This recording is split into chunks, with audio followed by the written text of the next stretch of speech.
संगत जी, राधा स्वामी जी, आज तो सच कहूँ बाबा जी ने एक पल के लिए हम सबको भीतर तक हिला दिया जब उन्होंने वो कदम उठाया, जिससे मन में वाकई घबराहट हो गई थी। आखिर आगे क्या होने वाला है ये मन सोचने को मजबूर हो गया। मैं भी घबरा गई थी, लेकिन कुछ ही देर में बाबा जी ने ऐसा कार्य कर दिया कि सबने राहत की सांस ली और वातावरण फिर से शांति से भर गया। आज मैं आपको पूरी घटना विस्तार से बताने जा रही हूँ और साथ ही वो सब बात आपके साथ साझा करूँगी जब बाबा जी ने स्वयं कहा था, भाई मैं इतने बजे आऊँगा। ये दोनों बातें अलग अलग है, लेकिन आज डलहौजी पहुँचने पर तो कुछ ऐसा हुआ, वो सब मैं आपके साथ बांट रही हूँ। आप सभी से निवेदन है कि मेरे चैनल संगत ब्यासकी को ज़रूर सब्सक्राइब कीजिए और बेल आइकन को ज़रूर क्लिक कीजिए ताकि आने वाले वीडियो आप तक समय पर पहुंच जाए। आज बाबा जी और हुजूर जी दोनों ही स्टेज पर पधारे थे। हुजूर जी लगभग 45 मिनट तक सत्संग पर विराजमान रहे, लेकिन बाबा जी केवल 5 मिनट के लिए ही संगत को दर्शन देकर चले गए। जब भी बाबा जी को कहीं बाहर जाना होता है, वे सत्संग में कुछ पल अवश्य आते हैं और आज भी ऐसा ही हुआ। उन 5 मिनटों के बाद बाबा जी कोठी चले गए और वहीं से हवाई मार्ग द्वारा सीधे डलहौजी सेंटर के लिए रवाना हो गए। जैसे ही अचानक उनके डलहौजी जाने की खबर संगत तक पहुंची, जिन जिन को पता चला सब ने मन में हलचल मच गई। मैं भी अंदर से चिंतित हो गई थी। सबके मन में बस एक ही प्रश्न उठ रहा था कि क्या बाबा जी आने वाले सत्संग में उपस्थित रहेंगे या नहीं, क्योंकि कल से 3 दिनों का सत्संग आरंभ होना है। कई लोगों को लगा कि शायद इस बार भंडारे में बाबा जी शामिल नहीं होंगे, लेकिन थोड़ी ही देर बाद ये समाचार मिला कि बाबा जी वापस डेरा ब्यास लौट आए हैं। सुबह लगभग 10 बजे वो गए थे और करीब 12:30 बजे मात्र 2 घंटे के भीतर डलहौजी जाकर लौट भी आए। तब मन में यह जिज्ञासा उठी कि आखिर बाबा जी वहाँ क्यों गए थे। जैसे कि आप जानते ही हैं, कुछ समय पहले बाबा जी ने बड़ा हेलीकॉप्टर लिया है। कई सत्संग घरों में हेलीकॉप्टर उतारने में थोड़ी असुविधा आती है, इसीलिए संभवतः उसी व्यवस्था को देखने और जांचने के लिए ये दौरा किया गया। मैं ये जानकारी आपके साथ बिल्कुल सत्य साझा कर रही हूँ ताकि किसी के मन में कोई भी भ्रम या घबराहट ना रहे।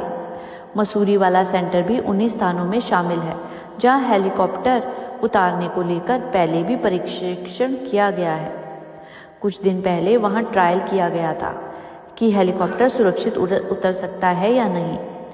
उसका अंतिम निर्णय क्या हुआ ये तो स्पष्ट नहीं हो पाया है, लेकिन संभव है कि यही संदर्भ में आज बाबा जी स्वयं सेंटर का निरीक्षण करने पहुंचे हैं। शायद उन्होंने सोचा हो कि व्यवस्था को अपनी आंखों से देख लिया जाए ताकि आवश्यकता पड़ने पर स्थान को और खुला करवाने का आदेश दिया जा सके। बाबा जी के साथ गुप्ता साहिब भी मौजूद थे, जो चीफ इंजीनियर है, और वो भी उनके साथ ही गए। ये भी सुनने में आया है कि वहाँ एक ऐसी रूह थी जो लंबे समय से बाबा जी के दर्शनों की पुकार पर लगी रही थी और शायद उसी प्रेम की खींच उन्हें वहाँ तक ले गई। हैरानी की बात ये भी है कि बाबा जी केवल 2 घंटे के भीतर जाकर वापस भी लौट आए। इतनी तेज यात्रा पहली बार देखने को मिली। डलहौजी पहुंचते ही स्थानीय संगत पहले से एकत्रित थी। बाबा जी ने वहां पैदल चलकर सभी संगत को दर्शन दिए। उनका स्वरूप बहुत सुंदर लग रहा था और उनके चेहरे पर एक अद्भुत तेज चमक रहा था। संगत उनके दर्शन कर भाव विभोर हो गई। जब बाबा जी ने अचानक जाने की खबर फैली तो जिन जिन को पता चला सबके मन में एक ही चिंता उठ खड़ी हुई, क्या इस बार शुक्रवार, शनिवार और रविवार को हमें बाबा जी के दर्शन मिल पाएंगे। मैं भी ये सोचकर बेचैन हो गई थी, लेकिन जैसे ही समाचार मिला कि बाबा जी वापस लौट आए हैं, संगत के दिल को ठंडक मिल गई। सच तो यह है कि बाबा जी की मौज का कोई ठिकाना नहीं। वो जब चाहे जहाँ चाहे जाने का निर्णय कर सकते हैं। अगर वो कहते हैं तो मैं भी वही करूँगी, और यहाँ हुजूर जी सत्संग करेंगे तो मैं भी सबको स्वीकार करना ही पड़ेगा।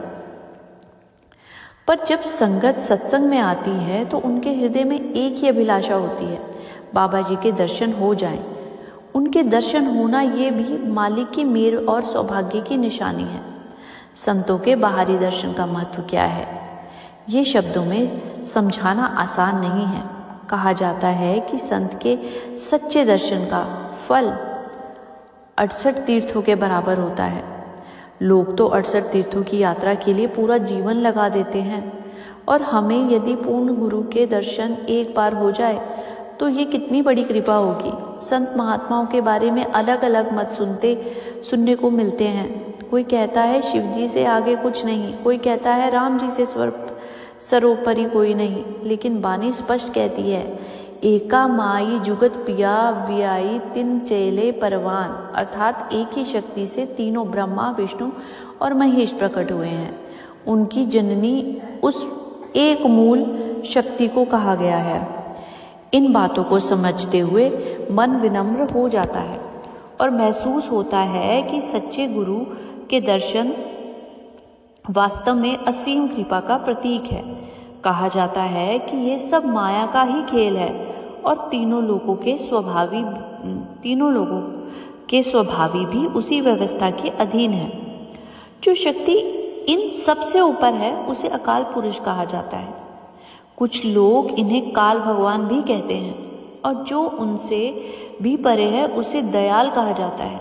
ठीक इसी प्रकार एक को त्रिलोकनाथ कहा जाता है और उससे ऊंचा है उसे सतलोक के नाम से जाना जाता है। इसी भाव को समझाते हुए जब मीराबाई जी पहले भगवान कृष्ण की भक्ति किया करती थी, तो बाद में श्री रविदास महाराज जी की संगत में आकर उन्होंने अपने शब्द में तुम सुनो दयाल कहकर उस परम दयाल शक्ति का उल्लेख किया था। क्योंकि हम सभी कहीं ना कहीं किसी ना किसी महापुरुष से जन्मों जन्मान से जुड़े हुए हैं। कोई हनुमान जी की भक्ति में लीन है, कोई किसी देवी देवता को पूज रहा है। लेकिन देवी देवताओं की योनि भी एक प्रकार की भोग योनि मानी गई है। हमें सही समझ ना होने के कारण हम आपस में वाद विवाद में भी उलझ जाते हैं। जबकि त्रिलोकनाथ जो आज इस धरती पर मालिक का रूप धारण कर संगत को तारने आए हैं, उन्हें भी समझाया है कि देवी देवता भोग की श्रेणी में आते हैं। ये भोग योनि जैसे मिलती है, ये भी एक गहरा आध्यात्मिक विषय है जिसे समझने के लिए हमें शांति और विनम्रता के साथ विचार करना चाहिए। अब रही बात देवी देवताओं की, तो देखिए, मालिक ने 84 लाख योनियां बनाई है। देवी देवता अत्यंत श्रेष्ठ कर्म करते ही जाते हैं और उन्हें पुण्य के कारण उन्हें स्वर्ग की प्राप्ति होती है। स्वर्ग आखिर है क्या? जहाँ इंद्र देवता को स्वर्ग का राजा माना गया है और अन्य देवता उनके अधीन माने जाते हैं। लेकिन जब उनके पुण्य कर्मों का फल भोग लिया जाता है तो उन्हें भी वह योनि छोड़नी पड़ती है। इसी संदर्भ में कबीर साहिब ने भी कहा था, इस देही को सुमिरे देव, अर्थात देवता भी इस मानव देह की कामना करते हैं, क्योंकि परमात्मा की सच्ची भक्ति, नारायण की भक्ति मनुष्य शरीर में ही संभव है। इसीलिए इस शरीर को नर देही कहा गया है, जिसमें आकर नारायण का सुमिरन किया जा सकता है। यद्यपि देवी देवता हमसे अधिक शक्तिशाली होते हैं, उन्होंने भी अपने इष्ट की भक्ति करके वो पद प्राप्त किया है, फिर भी अंतिम मुक्ति का द्वार मानव जन्म से ही खुलता है। देवी देवताओं का उनका स्थान तो मिल जाता है, परंतु वे पूर्ण मुक्ति प्राप्त नहीं कर पाते। वे एक निश्चित सीमा तक ही बंधे रहते हैं। हमें किसी की भक्ति करनी चाहिए, हमें उस अकाल पुरुष की आराधना करनी चाहिए। अकाल अर्थात जो काल से परे है। वाणी में भी वर्णन है, अकाल मूरत अजोनी सै गुरु प्रसाद, वह जो जन्म मरण के चक्र में नहीं आता। और हमारा हाल क्या है? मरी मरी जन्मे जन्म नहीं छूटे, ले जासी पत गवाई। हम बार बार जन्म लेते हैं, मरते हैं और इस आगमन में फंसे रहते हैं। यदि गहराई से देखूं तो लगता है कि हम अज्ञान के कारण उसी गंदगी में उलझे रहते हैं, जहां से उठने का प्रयास ही नहीं करते। पर वो मालिक निश्चय है, अविनाशी है, सो निश्चल एक आप अविनाशी, जो उसे सच्चे मन से ध्याता है वह जन्म मरण के दायरे से ऊपर उठ जाता है। ये विषय बहुत व्यापक है। कबीर साहिब ने अपने ग्रंथों में विस्तार से उल्लेख भी किया है कि जब परमात्मा ने संसार रचा तो उसने अपनी रूह को यहाँ भेजा और फिर उन्हें वापस लाने का विधान भी बनाया ताकि वे आगमन के चक्र से मुक्त हो जाए। इसी उद्देश्य से वह पूर्ण गुरु के रूप में अवतरित होता है। पूर्ण गुरु केवल उसी परमात्मा की महिमा करता है, उसी की ओर संकेत करता है और आत्मा को उसके असली घर पहुंचाने का मार्ग दिखाता है। पूर्ण गुरु नाम के 5 शब्दों का रहस्य प्रदान करते हैं। कुछ लोग विरोध भी करते हैं और कहते हैं कि ये 5 नाम तो अभी शुरू हुए हैं या इन्हें राधा स्वामी ने आरंभ किया है। लेकिन यदि हम बानी को ध्यान से पढ़ें तो कबीर साहिब जी ने बानी में भी पंच शब्द और धुनकार का स्पष्ट उल्लेख किया है। पहले के महात्मा भी ये ज्ञान देते आए हैं। बानी में आता है पंच शब्द धुनकर धुना। जो महात्मा इन 5 शब्दों और उनकी आंतरिक धुन को भेद देता है वही सच्चा और पूर्ण महात्मा होता है। वही हमें त्रिलोक से पार भी जाने का सामर्थ्य रखता है और इसीलिए उन्हें पूर्ण गुरु कहा गया है। केवल गुरु शब्द कहना पर्याप्त नहीं समझा गया। पूर्ण गुरु इसीलिए कहा गया क्योंकि वह सभी अवस्थाओं से ऊपर, सभी सीमित गुरुओं से ऊपरे पूर्णता को प्राप्त हो चुका होता।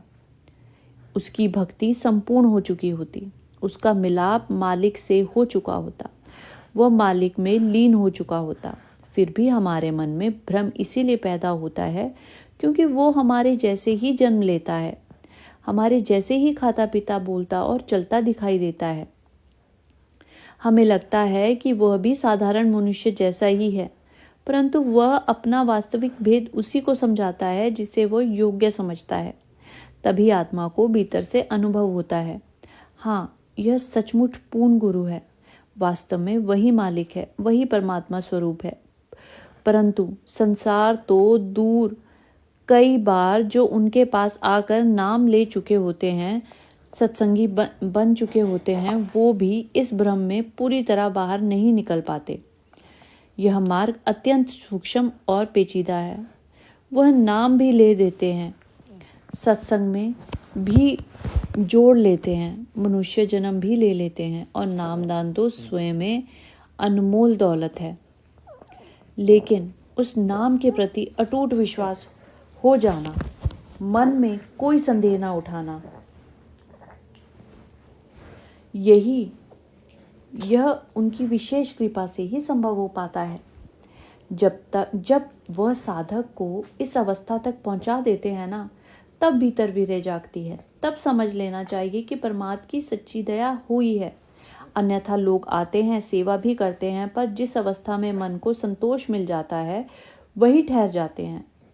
सतगुरु तुरंत अपनी ओर खींचने वाली दया नहीं करते, वह पहले भीतर भूख जगाते हैं। जब तक आत्मा में तड़प ना उठे, कमी का एहसास ना हो, तब तक मन उस दिशा में आगे बढ़ता ही नहीं है। जैसे एक छोटा बच्चा खेल में मगन रहता है और माँ अपना काम करती रहती है, पर जैसे ही वो रोकर दूध मांगता है, सबका ध्यान उसी ओर चला जाता है। उसी प्रकार जब तक हमारे भीतर सच्ची प्यास नहीं जागती, तब तक आध्यात्मिक यात्रा गति नहीं पकड़ती। जब बच्चे को कोई भी संभालने की कोशिश करता है तो वह शांत नहीं होता। घर के दूसरे सदस्य भी उसे गोद में उठाते हैं, पर उसे सुकून नहीं मिलता। लेकिन जैसे ही माँ उसे अपनी बाहों में भर लेती है, दूध पिलाती है, वो तुरंत चुप हो जाता है, उसे तृप्ति मिल जाती है, शांति उतर जाती है। ठीक उसी प्रकार जब सतगुरु कृपा करके अपने मन की शांति, अपने शक्ति प्रदान करते हैं, तब वह प्रेम भीतर अनुभव होने लगता है। वे अंतर में दर्शन कराते हैं और सच्चा वीर्य जगाते हैं। वही वीर्य जैसे बच्चा माँ के लिए तड़प कर रोता है। बाहरी सेवा हो जाए, बाहरी रूप के दर्शन भी हो जाए, फिर भी आत्मा पूर्ण तृप्त नहीं होती। यदि अंतर के दर्शन को माँ के दूध के रूप में, दूध के समान कह दूं, तो यह अतिशयोक्ति नहीं होगी, क्योंकि जब साधक उस दिव्य अनुभव को पाता है तभी उसे वास्तविक सुकून मिल पाता है और वह शांत जीवन जी पाता है। जैसे प्रार्थना में कहा गया है, गुरु मोहे अपना रूप दिखाओ, यह तो रूप धरा तुम संपूर्ण जीव उबारा कराओ।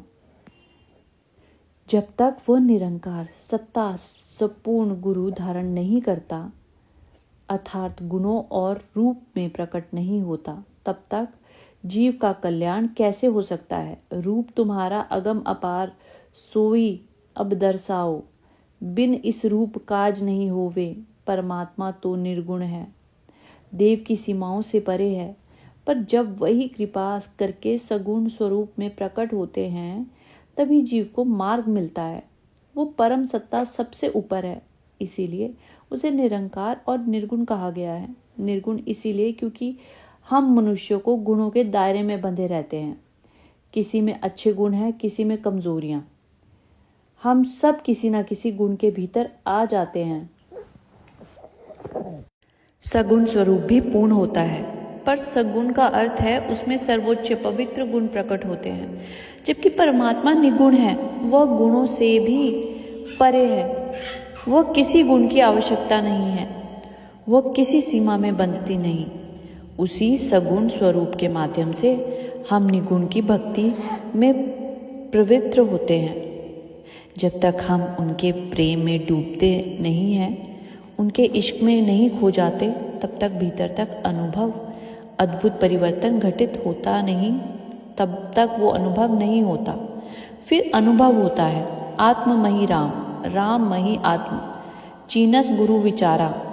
जब आत्मा भीतर जाकर अपने उस शब्द के स्वरूप को दर्शन करती है तो वह सौंदर्य इतना अलौकिक, इतना मधुर और मगन कर देने वाला होता है कि इस संसार में कोई शब्द, कोई वस्तु उसकी तुलना नहीं कर सकती। यहाँ तक कि जिसका वह पूर्ण गुरु स्वरूप है वह भी अपने वास्तविक रूप का पूरा वर्णन नहीं कर सकती, जिसे शब्दों में बांधा ही नहीं जा सकता।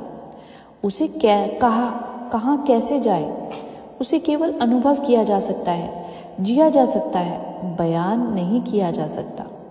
सगुण स्वरूप के माध्यम से ही वो निगुण सत्ता अपने दर्शन कराती है, जिन्हें हम निरंकार कहकर पुकारते हैं। आध्यात्मिक यात्रा आकार से आरंभ होती है और निरंकार में जाकर पूर्ण होती है, क्योंकि यदि आकार ही हमें निरंकार का बोध ना कराए तो हमें समझ ही ना आए।